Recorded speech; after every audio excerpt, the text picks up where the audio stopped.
Hello, everyone. I'm about a minute early, so we are not going to start until 2 o'clock. That's when our discussion about today's post is going to happen. And we are going to talk about vaginas, spoiler alert. So if that makes you uncomfortable, you might want to, I don't know, go for a walk or something. Something healthy, something good. How are y'all today? We're doing good. Many of y'all know I've had the flu. Today I walked for 3 miles. Yay. So I think on Monday I'm going to go for a run again. I think I'm well enough to go for runs again on Monday. So yay. Oh, for those of you who don't know, I am Patty Tucker from ohmrstucker.com. And we have started this little live thing about 3 times a week now. I usually post on Mondays, Wednesdays, and Fridays. And so we're going to discuss the things that get posted on the Facebook page for Oh Mrs. Tucker. And today happens to be, is it 2 o'clock? It is 2 o'clock. Let's get started. Today happens to be about the post that I wrote about sexual dysfunction post-menopause. Now, about 3 years ago, I wrote my first Perimenopause Can Suck It. And then it turned into a series because I was in the throes of perimenopause, and I thought if I was having some issues, I'll write about it, which is my strength to write about this stuff. And I'm sure that many other women are struggling with the things that I'm struggling with, but interestingly, nobody was talking about it. And I had a good foundation of older women in my life, and so when I started asking, when I was going through perimenopause, when I started asking about menopause, like what happened and how did it happen, nobody wanted to talk about it. So I said, screw that. We are talking about this. And so the Perimenopause Can Suck It series was born, and it's been a huge success. I am probably going to put it into an ebook soon.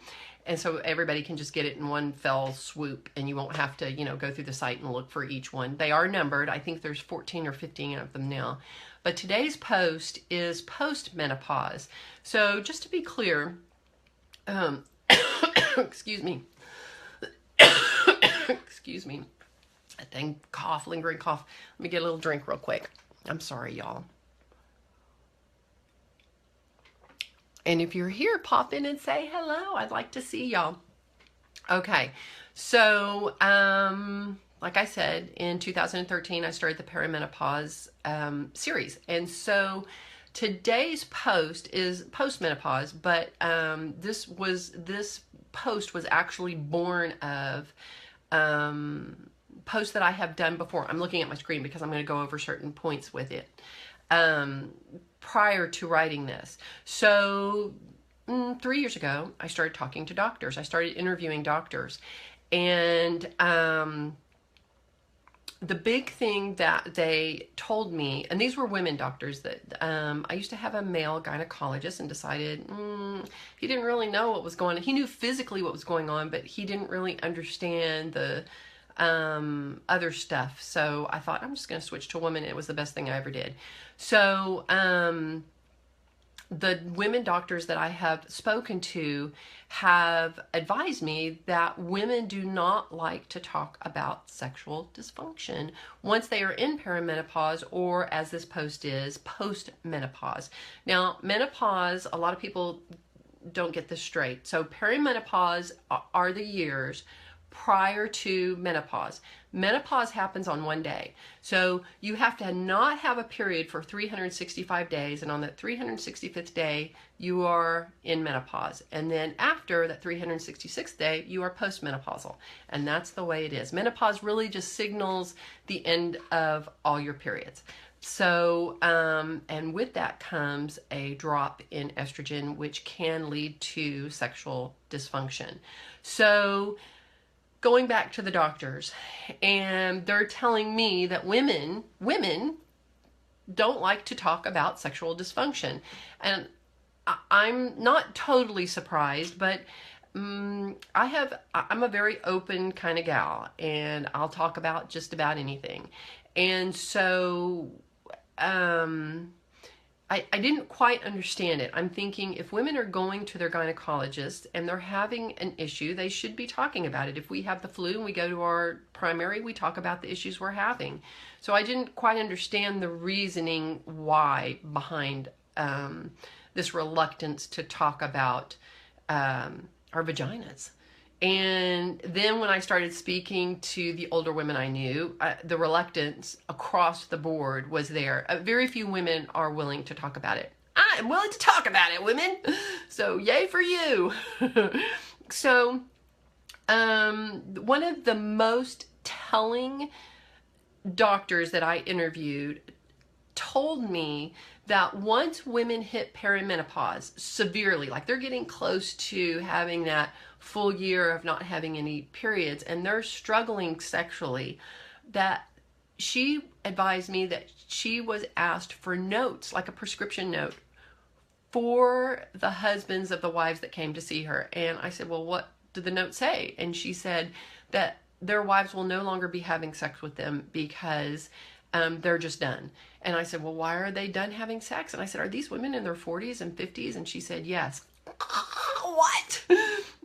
At that point, I'm stunned and I had to take a minute. So I said, well, why aren't they having sex? And why do they want this note? And I said, had they just had enough of it? She said, no, sex becomes more difficult as your estrogen drops, which is true. And that what women aren't told post-menopausally is that you can have actual atrophy happen in your vagina. What the hell? We have to have periods. We have to push out babies through our vaginas, and now we're going to have vaginal atrophy? What the holy hell? It's true. It happens. So I want to read something because I don't want to get away from this until we know that we should go to our doctors. So here's the things. This is one of the studies that said, if you haven't read the article today, it said doctors do not bring up these topics if they do not feel comfortable discussing them with their patients. What the hell? You're a doctor. You should feel comfortable. In that case, she recommends referring the patient to a provider who is more familiar with the subject and basically feels comfortable with it. This was shocking to me. So not only do we have women who aren't willing to talk about it because they're embarrassed or they don't think the doctor's going to understand. Now we have doctors who are reluctant to bring this up with their patients. Now, in an exam, in a physical exam of a woman postmenopausally, the doctor will be able to tell if there's atrophy. So that doctor should be bringing up the subject, in my opinion, to their patients and asking them, are they having sexual dysfunction? Because the majority of women are going to say yes. And it's just a fact. It's a fact of what happens to our bodies as we age. It's just like the dudes not being able to get erections, so now they have medication for that. So what do we do for this particular problem? Well, hormones are the most prescribed. That's the go-to for doctors, is to give women more estrogen as the estrogen wanes. And as I was going through perimenopause, I explained to Gary that I would not be doing that. And this was before I was diagnosed with breast cancer. And the reasoning for me was that this was a natural part of my life, a natural part of what my body was doing. And I was just gonna gut it out. And my symptoms weren't so awful. There were some things that I've written about in the perimenopause series that they were, and it was surprising to me. But I just didn't like the idea of adding hormones. So once I had breast cancer, my doctors across the board said, absolutely not. You will not be getting estrogen in any shape or form, which I already had made that decision on my own. So, but this is one of those things where a lot of women do it, and you'll just have to discuss it with your doctor to see if this is something that is okay. Know that most breast cancers are fueled by estrogen. So if you are concerned about the estrogen component, taking hormones, you need to discuss that with your doctor as well. I'm not a doctor, and I'm not you, so I don't know what you would like to do. the other thing is, once you're at that stage, you need to find a doctor, number one, that's comfortable talking to you about your vagina. And you need to get comfortable with talking about your vagina. And if that means that you go into a closed room and you discuss to the mirror your vagina, that's what you need to do. So I gave you a little script in the thing today. Doctor, I'm having painful intercourse and something odd is happening to my vagina, vulva. Now I want you to take a look at it so you can see and describe it to her. Is this normal? And yes, the answer is yes, it's going to be normal. And it sucks, but it's normal for women. So, yes, it's a little funny. But it's mostly serious, dadgummit. So the things that you can do obviously are hormone replacement, or, and this was something new to me, this was something that I didn't know until about probably 2 years into my interviews with doctors and finding out what are the things that can be done. And there is a specialist called a pelvic floor specialist. And those specialists deal with the pelvic floor. And what that means is on the inside of your vagina. They're, for strength and once you have atrophy in your vagina, basically the opening kind of closes up. And so what you want is that vagina to be opened up again so you can enjoy sex, if that's what you would like to do. And many of you would. So a pelvic floor specialist will help with that. And if you go to the article today, it explains how. But I interviewed a pelvic floor specialist, and she was the nicest person. And she said so many women come to her ashamed, and that bothered me deeply. No ashamed. This is natural, normal stuff that happens to a woman's body. And it's going to happen to all women's bodies. There's no getting around it. It's going to happen to me. It's going to happen to you. And so the idea is to take your health into your own hands and to research these things and to figure out what you're going to do when you get there. And there's no reason for women to truly have sexual dysfunction in order to get a note from their doctor that says they can no longer have sex because it hurts, when there are so many things out there that can help. In the Perimenopause series, Can Suck It, there is talk about lubes. I don't know which one that is. You just put it in the search bar and it'll come up, and you'll find that. There's lots of things you can do, ladies. Lots and lots of things. So that's basically what I wanted to tell you today. I wanted to tell you to make friends with your vagina. Hello, I'm Patty. Glad to meet you. And, I'm 55. I'm not my mother's 55. That is for sure. I'm a much younger 55 than my mother and her generation ever thought about being.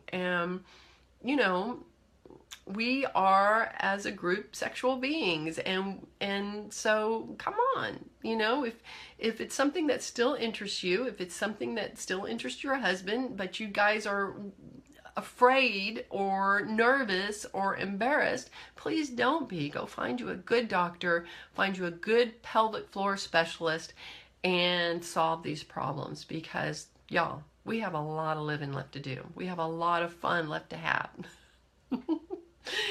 And I giggled all the way through it, quite honestly, when the pelvic floor specialist showed me some of the dilators and some of the things. I'm like, stop. So it is funny, and you can use that humor to diffuse the situation. And dear God, I just cannot believe that in this day and age that we are uncomfortable talking about a problem, solving a problem for our lives. That'll make our lives so much better in the long run. So, all right, if y'all have any questions, you can put them down below. And I hope y'all enjoyed this little talk about our vaginas. Stay tuned. I don't know what's coming up next week. Monday is food. Thank God Monday is food and not vaginas. I don't think I talk about penises. Dear God. All right, I hope this has helped in some way. I hope this has shed some light in some way. If you would like to read the article, please go to ohmrstucker.com, and it is called What to Do About Sexual Dysfunction Post-Menopause. And I hope you guys have a great day. This was a lot of fun. So I will see you soon. Bye.